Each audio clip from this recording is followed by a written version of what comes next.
这绝对是华语动作片中最抗揍的一位反派。导火线的这场最终 BOSS 战，动作真是过瘾，足以被载入影史。下面请跟着学徒的解说细细品味。托尼不待马军喘息，再度急冲而上，跃步起左腿正蹬，在被马军向一侧避开后，托尼紧跟着出了一记杂掌，但因动作幅度太大被抓住破绽。马军立刻俯身下前抱摔，以过肩摔将其摔翻在地，随后抓住机会对其使出连续摔头。托尼防摔能力一般，连吃了几摔。此处为硬化的水泥地，连续的摔击对托尼体力消耗很大。马军通过跳步调整呼吸，放松肌肉，在托尼喘息之际快步奔来，出腿前踢。托尼快速起身架臂，在马军紧跟的拳腿连击下勉力取臂招架。马军在挥出一记右摆拳后，立刻接转身后摆腿，这一腿力道很大，登势破开托尼防守。托尼踢出一记高扫，但被马军轻松后仰闪避，紧接着还了一记低扫腿，二人互拼拳法，采用1换1的搏命打法。马军在连续直拳压制后，以一记大力的平勾拳爆头，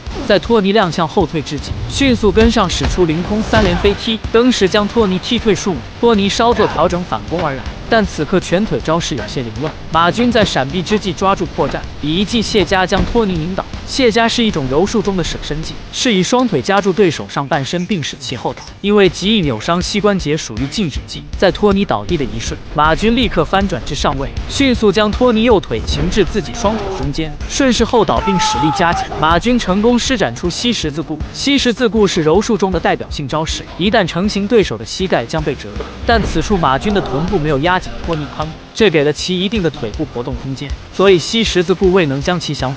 马军见状，立刻转了一记足跟钩，这同样是柔术中的经典杀招。足跟钩主要通过扭曲对手脚后跟来对其脚踝和膝盖造成伤害，明显要比其他降服技危险，但在实战中却很少有人受伤，因为没有人会选择硬靠。足跟钩一旦形成必会认输，但此处因为托尼穿着皮靴的原因，马军的足跟钩没有做到位，并未对其造成太大伤害。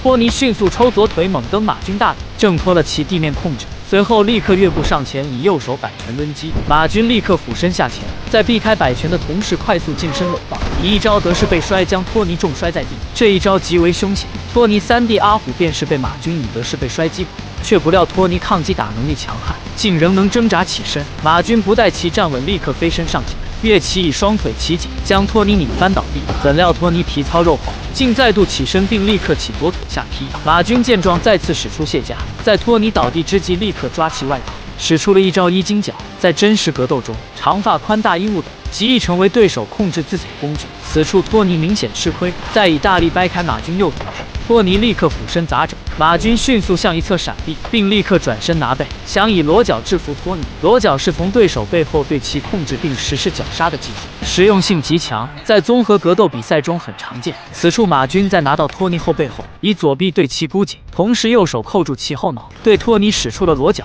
但马军在裸脚前并未对托尼形成控制。柔术中任何降服动作在成型之前都有逃脱的机会，所以控制很重要。通常在做背后裸脚之前，都要充分控制对手，如用腿部进行3角控制，以防止对手逃脱。托尼本就天生神力，在双腿蹬地后蓄力拧转，挣脱了马军的裸脚。而在其逃脱的一瞬，马军再次抓住其外套，并将其头部蒙住，随后连续出拳打头。托尼又吃了穿衣服的亏，在接了2记砸掌后，马军立刻转身以一记过背摔将托尼摔翻在地。完蛋了，托尼！学徒以为电影的这句台词有更深层次的含义。此处的托尼暗指泰国动作影星托尼贾，在导火线上映前，以托尼贾为代表的泰拳电影横空出世，一时间风靡全球。当时国际上有种说法，中国动作片已经过时，泰国动作片将会取而代之。导火线的出现是对其最有力的回击。中国动作片不仅擅长传统武术，甚至连超前的 MMA 也能拍出神图。甄子丹实现了对托尼贾电影的超越。托尼勉力起身，但已无再战之日，胜负已十分明显。马军勾拳和摆拳组合，连续命中托尼头部，再以一记大力的右手重板将托尼击退。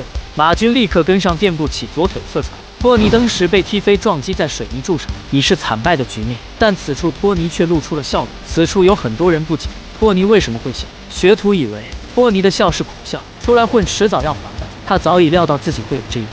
大哥3弟相继死于马军之手，最终自己也没能幸免，这未尝不是造化弄人。但下一秒托尼却起身逃跑，他又为什么要逃？因为他想到了自己的母亲，这是他唯一的牵挂。自己一旦被抓，母亲将无人照顾，可怜可叹可悲。马军并没有给托尼逃跑的机会，快步追赶，飞身以双腿齐颈将托尼压倒在地，之后立刻拧转拿背，再次使出裸脚。此处马军双脚搭扣控制住了托尼的腰胯，裸脚成型。此时的托尼已无反击之力，裸脚一旦成型，正常人10秒左右便会晕厥，但托尼并没有死，而是被马军带回了警局。经典永不过时，导火线的解说就到这里。这部电影文戏一版，武戏丰神，喜欢 MMA 的朋友建议多刷几遍。